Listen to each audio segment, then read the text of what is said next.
Saya kira ini sangat penting karena selama ini Persiraja hanya latihan-latihan, tapi tidak pernah diuji dengan tim yang mempunyai kemampuan lebih baik. Jadi ini setelah pertandingan ini nanti tentu pelatih akan melihat mana kelemahan-kelemahan yang harus dibenahi, yang harus diperbaiki kembali. Karena ini waktu sudah sangat singkat, tanggal 29 Bayangkara akan datang ke sini main di stadion ini. Tapi yang saya salut adalah ini baru dicoba, antusias daripada penonton merata. Mungkin 15.000 ini ada penonton ya.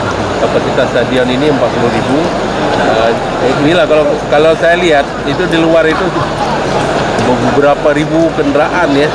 Jadi ini patut disyukuri karena artinya adalah masyarakat ini sangat haus, ingin melihat Persiraja bagaimana. Persiraja kerinduan terhadap hiburan, kerinduan terhadap Persiraja berjaya di Aceh.